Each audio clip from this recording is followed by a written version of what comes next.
Hello everybody. It's lovely to see you all out. It's a beautiful day, isn't it? We can see the blue sky. Hurrah. I don't know if you know me, well you won't know me, but you may have heard of one of my family members. I don't know if anyone's heard of Allegedly Dave. That's my brother. So you know that I'm quite an awake person because he wouldn't let me sleep. Never.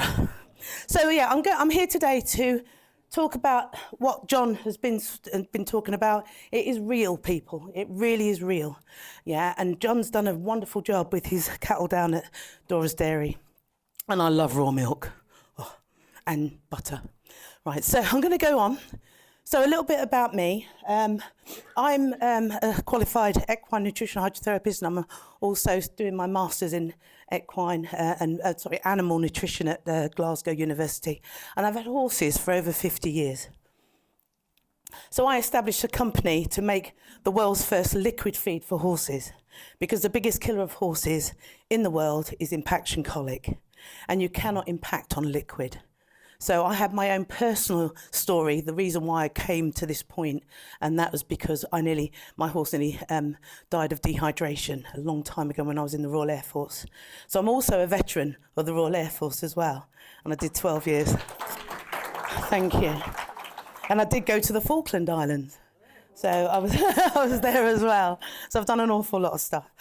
So I've got a European patent and worldwide prior art on this because it's really important, because this is the way forward. So as I said, I did the world's first liquid feed for horses, and it is there's a chronic epidemic of issues and conditions that are happening to horses in our world at the moment that do not need to happen. So I'll go through that in a bit. So I've just got a little bit of a video to show you. There's no sound, I'm afraid. But this is a horse now. He's presented with water, and she's like, nah, because she's not thirsty. So now she's presented with our formulation, and she's drinking. As you can see, you can feed a horse as much as you want, and you now can lead a horse to water, and you can make it drink. This is really important. This is really important because a lot of the issues that we have with horses is because of dehydration. Yeah, and they do not need to suffer that anymore. And we as people that are supposed to be looking after these animals are supposed to be giving them the best that we can possibly give them. And this has been out 10 years now. And they're stopping me from going out, but I'll go into that in a moment. So these are some of the formulations that we have. So there you go.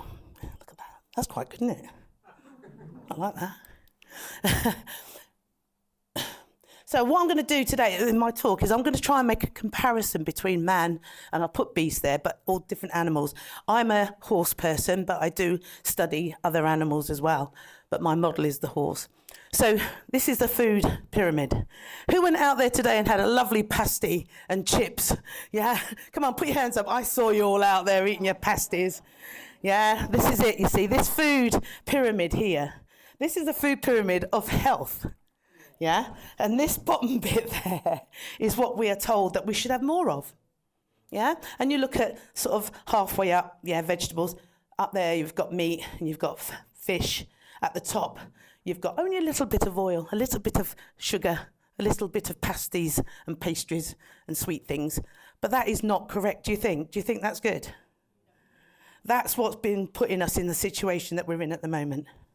Okay, same with animals. So we've got now, I talk about herbivores. We've got forage, which they have to have, but then there's a bit there, look, in the middle, quite a big chunk, which is grain.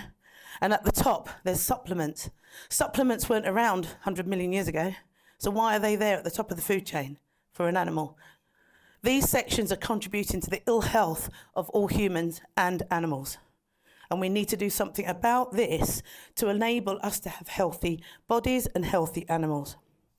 Do you agree? Yeah. Thank you. Thank you. That's brilliant.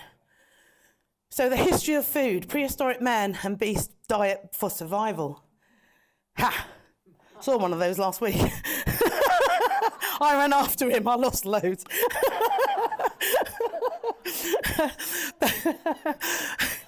But you know, just going back, I mean, I'm being a bit general, but going back, you know, we had fit bodies because these man used to have to go and hunt for their food. They had to find it. It wasn't, well, I'll go on to that in a minute. But what they used to eat was, meat, veg, fish, I was going to say Bramley apples then, crab apples and, honey and berries and seeds. And that's what they lived on. That was their diet.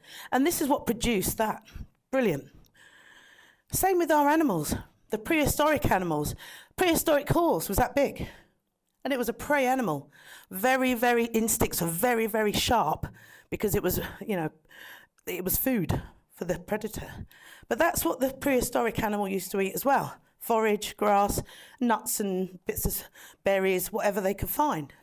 So that diet actually was for health because they had to survive. Okay, so the human diet for life or convenience, how long will it last? This is a really important question, people. Really. So here we go.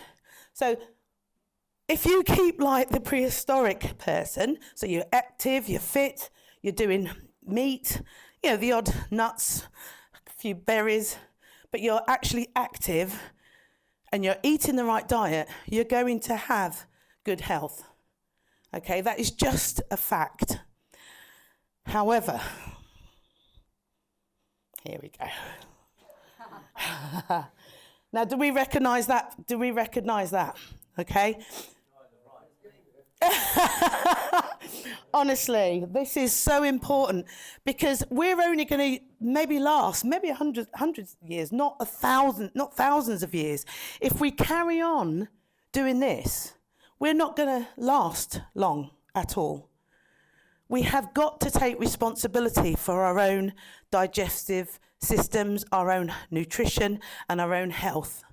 When I got up yesterday, I made all my food for the next 2 days because I'm away in a cool box. I went into the restaurant just now and I sat down with a beautiful salad, with lots of different colour. I had chicken, I had coleslaw, and it was beautiful and I feel great.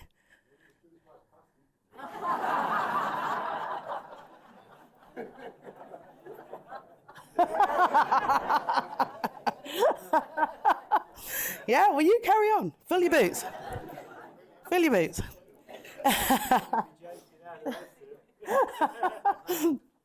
So one of the biggest issues that we face that's really, really quite kept under wraps, is this omega-3, omega-6 oil. It's so important in your body, and especially for horses and animals and humans, because we need to keep that ratio really well balanced. It's so very important that the right types of oils and fats are fed to both humans and animals to reduce chronic inflammation.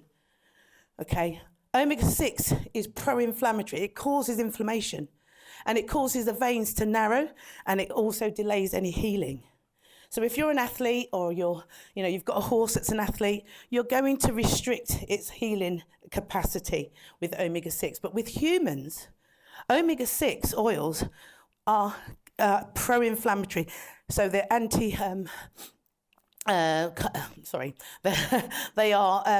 they narrow all your veins, so your cardiovascular system is really restricted.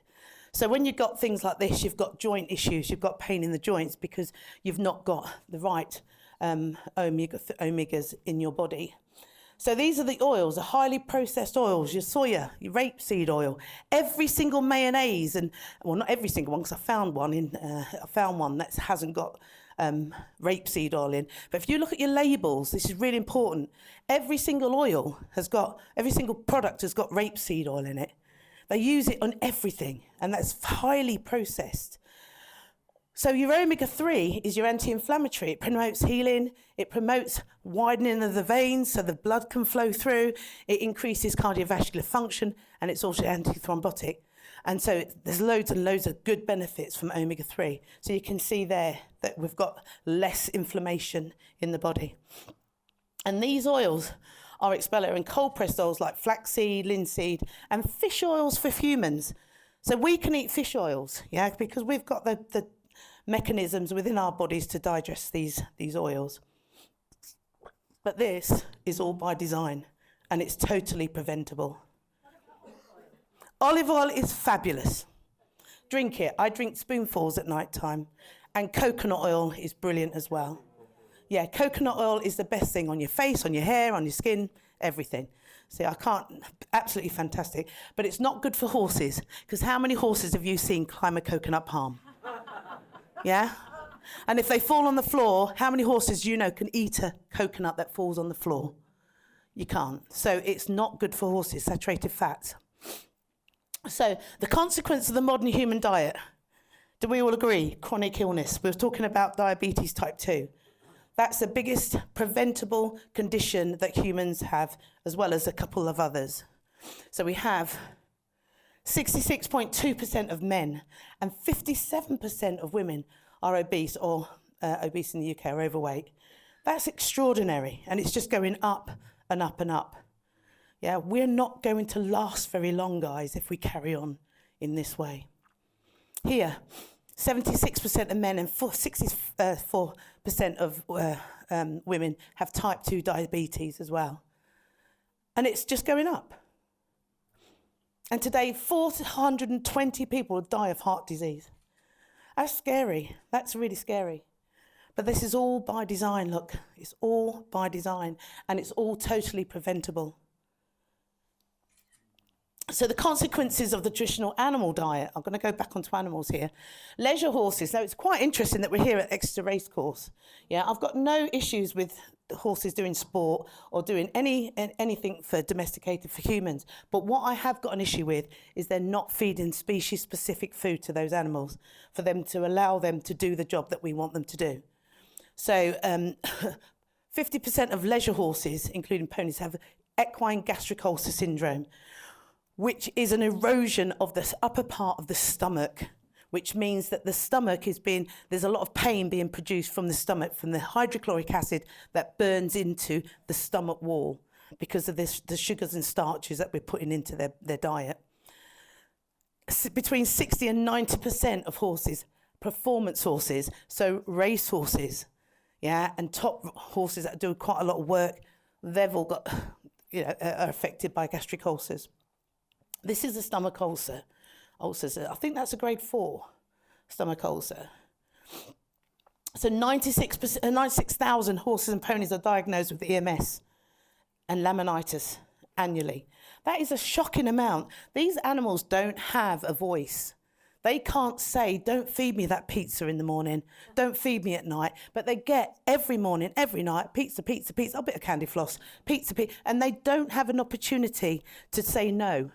But the way they do say it is they kick, they bite, they do things to say no, and then you think you've got a naughty horse, it gets a smack, or it gets on a lorry and off down to the meat man. Yeah? What a waste of an animal, purely because you're putting the wrong food inside its gut. If you were to put species-specific food in, you get really lovely energy and focused everything out the other side. We are what we eat. And 34% of horses and ponies are affected by laminitis at some point in their lives, and that's extraordinary. When I was a child, we had one horse in the whole village that had laminitis. Now you can go onto a yard, and they've all got it. There's about 10 or 15 horses with laminitis. There's a reason. There's a reason. This is laminitis. It's excruciatingly painful. Yeah, this is where the inside of the horse's hoof peels away from the inside of the hoof capsule, and then literally goes through the floor, and it's called founder. And if a horse founders, it's actually put down straight away because it's so painful. It's not reversible. You can't reverse founder. This is your impaction colic.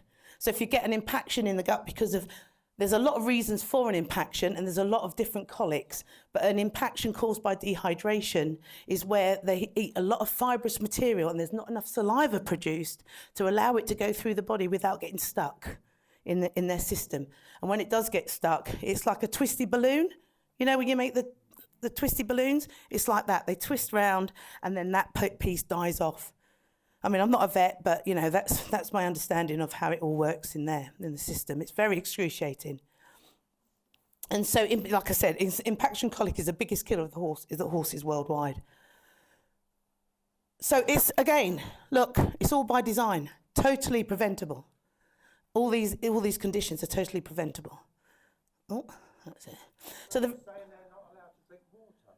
Oh no, drink water. But what I'm saying is, because they're doing extra work as they would over and above maintenance. You know, they want to be doing show jumping, going in a lorry. They want to travel. They need extra hydration.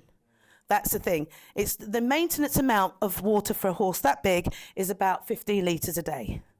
But they can use that 15 litres in travelling to Scotland for a show, you know, and then they've not got the fluid in their bodies to produce the saliva that they need. So they're not giving them water when they need. They can, but they're under stress because they've just been led into the mouth of a big beast, a horse box, and they're travelling. They're under stress, so they don't drink water when they're out and they're under stress. And this is the problem. Yeah? And I'll explain about that in a second. So the veterinary market, this is a bit like our our pharmaceutical market. Yeah? And it's sad, really, because the most common conditions complained on the insurance policies are colic, gastric ulcers, and laminitis. They're the top ones that are claimed. Okay, this is the price of a claim. Once you've presented to a vet with your insurance for a condition, you cannot claim again for the same condition. So it's not in their interest to just give it a bucket of Equigel for £1.50 when they can get however much it is for bringing it in again with colic, which is another £400 or £500. But it's really ironic because they use my feed in the vets to make them well, to send them back out again. But the trouble is, when they come back in, they don't tell them how to look after them out, and so they come back in again. So they use it like a sticky plaster. Can you see? Because it's not in their interests, because they're subservient to their paymasters. Thank you. And you know, it's private insurance. It's private insurance for your animal, and they've got you over a barrel, because do you not love your animals? Yeah. Absolutely, you love your animals, and you're doing your best for them, but they're not allowing you to, they're taking the money off you because they know that these are recurring, unless they tell you how to do it properly. Unless they stay with your feed, which means none of this exists. Hey, bingo, I'll pay him. He's great. Yeah, so that's it. Oh, yeah, I'm going to hurry. She's looking at her watch. Yeah. Okay, so just quickly, I haven't got many now. The veterinary market is a substantial market, 6.3 billion pounds. It's crazy. So there's actually been a growth of 24.8% of since 2018 to 66.9 billion. Now, surely if we're doing things right, it should be going down. It shouldn't be going up. But there's somebody making big profits here on the suffering of our animals. So this is why. Why do we ask that question? So we do have a choice in what we eat and what we feed our animals. As you are what you eat, definitely. So this is how the food pyramid should look. We should be looking at, I know Roger will be happy because we've got lots of meat down there. The most meat. Meat is the most important thing for us. And I don't know if there's any vegans in the room. Never mind, right? Right? Because we are designed to eat meat. We're not obligate carnivores, but we are designed to eat meat mainly, yeah, because we function on meat and fats. So you've got, this pyramid is the way it should be, really. Okay, there are a few things in there that people shout at me for, but at the end of the day, that's it. And the same with our animals. Okay, forage is the main thing. Water is the most important nutrient in a diet for a herbivore. It's really important. Omega-3 oil, which is in the forage, and a tiny bit of grain. And you say, oh, grain is bad. No, because all the seed tips of grasses are grain. And they have a mechanism within their digestive system to take away that grain, but not a bucketful like that, just a little bit. So what are we growing? We're growing too much of this. We're growing too much of commodity crops. These are the crops that actually go into processed food. You've got your rapeseed, you've got your grains, you've got your wheat, you've got your sugar beet. This is all going into processed human food and processed animal food. So if you look at this now, what should we be growing? Much more of. Do we agree? We should be growing more food for us and more good quality animal food so that our animals then grow in a natural way, like John was saying, yeah? and then they can produce really good quality meat, milk for us. But if we carry on like this, we're not going to get that, because we're not giving the species-specific food for the animals. Who remembers 1980, when we lost 4.5 million cows? 4.5 million. Absolutely decimated the cow bloodlines and everything. And they were all killed for hardly any reason whatsoever. But it was because some bright spark thought, let's feed cows to cows. And that's where we went wrong. They're actually now out there researching insect protein and seaweed protein for cattle. Please, please, please tell me how many cows eat a whole bucket full of insects. They might have one on the end of their tongue, but that's it, yeah? So we have to push back. We have to push back. And what I'm trying to do is push back in this industry. They don't like me very much because I make horses happy and healthy. But we're here to provide a solution. So what could be the solution? Now, for me, as a horse person and as a ruminant and an animal nutritionist, lucerne is a massive alternative to the grain-based feeds. I've proven that over the last 10 years. I have the world's first liquid-fed horse that's only ever had Equigel and grass and hay his whole life, and he's 12-year-old, and he is beautiful. And not one vet can say there's anything wrong with him. Yeah, and he can put a 5-year-old on him today, and I can go and jump a cross-country course tomorrow. He's so, so good, because he's focused, he's got no pain. So let me just get through this. So, sorry. So lucerne is a high yield protein, between 18 and 24% protein, and it produces quite a lot of crop throughout the year. It's also drought tolerant. So with our global warming, yeah, it can still grow really well because it shoots roots really deep into the soil, and it actually helps. It gets its moisture from very deep down. And the other thing about it is also it is nitrogen fixing. So it's a legume and it fixes nitrogen, which means that it's a biofertilizer. It can actually fertilize the soil, because what we need, like Mark Byford is going around the country and he's looking at good soil and how to put the nutrients back into soil. This is a way to do it. And if farmers grow the lucerne, it means they're growing the crop for the cattle as well. This is making us healthy. So it also lowers methane. Anybody heard of Bovia? Yeah? Poison, right? So that Bovia has caused a complete and utter, it's a minefield, because it's chemicals. Now what lucerne does, it reduces the H ions in the rumen, which then reduces methane production naturally. But we need methane. Methane's a part of the cycle of our life. So I don't believe in this methane reduction, but if they want something that produces less methane, well, let's feed them natural lucerne, yeah? And rather than Bovia, which is your chemicals. So there's a solution straight away to that issue, that problem. The use of omega-3 polyunsaturated fats, so the cattle feed that I'm developing has a level of polyunsaturated fats, again, uses more H2 ions to convert to stearic acid, which is your saturated fats around your meats. And we need that fat for our brain function. Okay, that's your lucerne pellets. So replacing grain feeds, currently Equidiet is researching a complementary feed that replaces high carbohydrate ration for cattle. So we're removing the non-structural carbohydrate side of that. And that's what John was talking about earlier. I don't know these ones, sorry. Are they yours? No, they're not, they're eating grass. They're going, oh yeah, they're in alfalfa pellets, they are. So we're doing this research. I've just had a weekend with Mark Byford. He come up to Lincolnshire on his tour, his Fork the System tour, which is really, really important, and we must get behind that. Aha! We've got to fork the system here. Look, it's great. Yeah, we've got to get behind Mark, and he's doing a wonderful job. He's meeting farmers, and I think he's going to be putting out a video shortly about the alfalfa to explain how good it is and how we process it, and how we need to get more farmers to be planting alfalfa, not just for the cattle feed, but for the soil as well, so we can grow better veg and stuff. So I'll just play this. Oh, there's no sound. Oh, that's a shame. But Mark came up, this is a field full of lucerne, and he's in there and we're talking about it, and he's basically saying that it's good for everything. And does it tick the boxes? It ticks all of the boxes. So he's going through like cows, sheep, goats, And, you know, he was so impressed. He's never seen this before.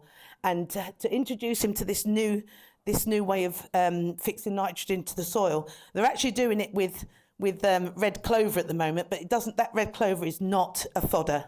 So it just gets ploughed back into the soil. There you go. So he's just saying thanks. So thank you, everybody. If you want to research us or follow us, has anybody got any questions quickly before I go? Do them out for tea, because otherwise they're not going to get any tea. Okay. Well, if anyone, I've got a little stand out there. So if you want to come out, if anyone's got any horses or know anyone with horses, come and get a sample, or cattle or whatever, come and get a sample. And then you've all got a leaflet on your seats. If you want to contact us and support us, please give us a call. Thank you, Liz. Thank you.